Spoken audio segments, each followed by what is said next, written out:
जी students, आज हम topic पढ़ेंगे न्यूक्लियस। हम जानते हैं कि न्यूक्लियस जो है वो एक सेल ऑर्गेनेली है, सेल के अंदर पाए जाने वाला एक ऑर्गेनेली है। ठीक है, जिस तरह हमारी बॉडी में ऑर्गन होता है, इस तरह सेल के छोटे छोटे पार्ट्स को हम ऑर्गेनेली कहते हैं। अब हम देख लेते हैं, इसकी एक एग्जांपल देख लेते हैं। फॉर एग्जांपल हमारे पास बॉडी में हार्ट जो है वो हमारा एक ऑर्गन है। ठीक है, और हार्ट क्या काम करता है? हार्ट हमारी पूरी बॉडी को कंट्रोल करता है। ठीक है, कंट्रोल यूनिट इसे हम कहते हैं। इसका फंक्शन है बॉडी को कंट्रोल करना। ठीक है ना, कंट्रोल यूनिट हम यहाँ लिख लेते हैं, कंट्रोल यूनिट।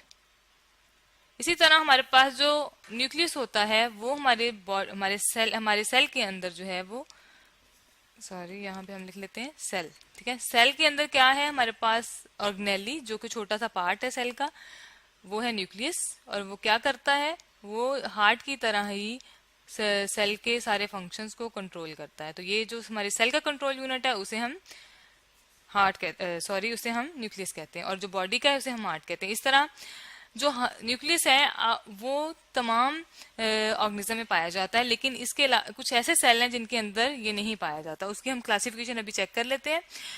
हमारे पास दो तरह के सेल हैं दुनिया में, एक है प्रोकैरियोटिक, ठीक है, प्रोकैरियोटिक सेल यहाँ लिख लेते हैं, और दूसरे हमारे पास मौजूद है यूकैरियोटिक सेल, यूकैरियोटिक। ठीक है, अब इन दोनों में क्या फर्क है? वैसे कि सारे सेल हैं, ठीक है, जिस तरह नॉर्मल सेल होते हैं, लेकिन प्रोकैरियोटिक में न्यूक्लियस नहीं होता, मीन नॉन न्यूक्लियस। और जो हमारे पास यूकैरियोटिक सेल होता है उसके अंदर न्यूक्लियस प्रेजेंट होता है। ठीक है, इसकी हम डायग्राम भी ड्रॉ कर लेते हैं। ठीक है, ये हमारे पास एक प्रोकैरियोटिक सेल है। ठीक है, इसके अंदर डीएनए मौजूद होता है सेंटर में। ठीक है, लेकिन इसके ऊपर कवरिंग नहीं होती, यानी कि न्यूक्लियस नहीं होता। और जो हमारे पास न्यूक्लियस है वो एक हमारे पास एक यूकैरियोटिक सेल है।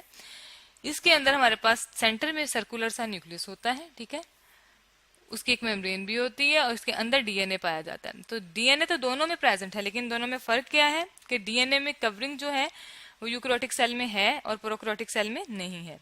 इस वजह से जो प्रोकैरियोटिक सेल है विदाउट न्यूक्लियस होते हैं, और जो यूकैरियोटिक सेल है उसमें न्यूक्लियस प्रेजेंट होता है, और उस न्यूक्लियस के इर्द गिर्द कवरिंग होती है, डबल मेम्ब्रेन होती है। ये देखें, तो ये न्यूक्लियस जो है इसका मतलब है सिर्फ यूकैरियोटिक सेल में प्रेजेंट है। अब हम इसका स्ट्रक्चर और इसके फंक्शंस को स्टडी करते हैं। जी, अब हम इसका स्ट्रक्चर और फंक्शन देखते हैं। ये हमारे पास एक डायग्राम है, लेबल्ड डायग्राम है। इसके अंदर हम बहुत सी डिफरेंट शेप्स नजर आ रही हैं, स्ट्रक्चर नजर आ रहा है। ये न्यूक्लियस की शेप है, सर्कुलर सा होता है और सेल के सेंटर में प्रेजेंट होता है। इसके आगे क्या पार्ट्स हैं और उनका क्या फंक्शन है, हम वन बाय वन देखते हैं। फर्स्ट ऑफ ऑल हम लिख लेते हैं यहाँ पर, जो हमारे पास पहला स्ट्रक्चर आता है उसे हम कहते हैं न्यूक्लियर एनवेलप। ठीक है, न्यूक्लियस के इर्द गिर्द एनवेलप है, कवरिंग है, इसलिए इसको न्यूक्लियर एनवेलप कहते हैं। एनवेलप कहते हैं किसी भी चीज की कवरिंग को। ठीक है, और एनवेलप हम किस लिए रखते हैं, कवर किस लिए करते हैं, ताकि अंदर वाली चीज की सेफ्टी हो सके। तो फिर न्यूक्लियर एनवेलप का क्या काम हुआ जी? सेफ्टी करना, अंदर वाली चीजों की जो इसके अंदर मटेरियल प्रेजेंट है उसको सेफ रखना। ठीक है, इसका फंक्शन है सेफ्टी करना। ठीक है, और इसके बाद हमारे पास जो दूसरा पार्ट आ जाता है, ये हमने पहला कर लिया है, हम इसको यहाँ वन बाय वन, जिस तरह हम यहाँ लेबल कर रहे हैं वन, यहाँ भी लिखते जाते हैं। ये वन हमारे पास न्यूक्लियर एनवेलप आ गया। ठीक है, सेकंड पे हम लिख लेते हैं न्यूक्लियर पोर। ठीक है, थर्ड पे हम स्टडी करेंगे न्यूक्लियोलस को, और लास्ट पे हम देखेंगे फोर्थ नंबर पे न्यूक्लियोप्लाज्म को, जो कि इसमें जेली लाइक मैटर होता है। ठीक है, और ये जो आपको डॉट डॉट्स नजर आ रहे हैं ये न्यूक्लियोलस है, इसे हमने यहाँ लेबल किया है। क्रोमेटिन जो है वो हमारे पास फिफ्थ नंबर पे आता है। ये इसके मेन कंपोनेंट्स हैं, इनको हम वन बाय वन अब देख लेते हैं। सेकंड नंबर पे हमारे पास हमने क्या कहा है, मौजूद है हमारे पास न्यूक्लियर पोर मौजूद है। न्यूक्लियर पोर से जैसे हमें नाम से जाहिर है, न्यूक्लियस के अंदर सुराख नहीं है, बल्कि इसकी जो एनवेलप है उसके ऊपर सुराख हैं, पोर्स हैं, सुराख हैं। सुराख क्या करते हैं? सुराख किसी भी चीज का, पोर क्या फंक्शन होता है?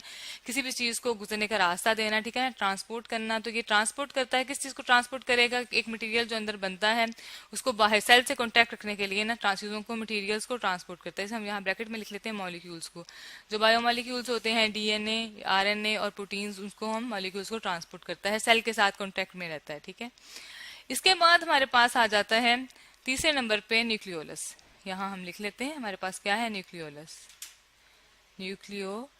ठीक है, अब न्यूक्लियोलस जो होता है वो सर्कुलर सा, ये जो हमारे पास ये आपको डार्क सा स्पॉट नजर आ रहा है। ठीक है, इसको हम न्यूक्लियोलस कहते हैं। छोटे छोटे दाने नजर आ रहे हैं, थोड़ा डार्क कर लेते हैं, ये हमारे पास न्यूक्लियोलस है।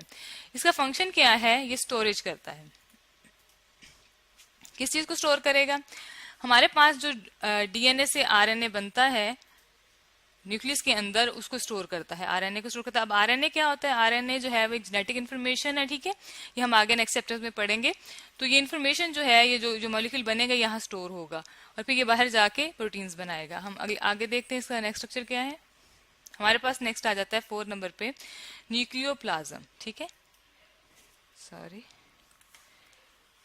न्यूक्लियोप्लाज्म, ठीक है। जैसे हम प्लाज्म पहले ही जानते हैं कि साइटोप्लाज्म जिस तरह होता है जेली लाइक मैटर है जो कि सेल के अंदर पाया जाता है और वो उसको स्पोर्ट शेप देता है और साथ में उसको चीजों को फ्लोट करने की स्पेस देता है। तो फिर ये जो हमारे पास आया है न्यूक्लियोप्लाज्म, इसका काम भी क्या है? न्यूक्लियस को शेप देना और उसको स्पेस प्रोवाइड करना काम करने की, ठीक है।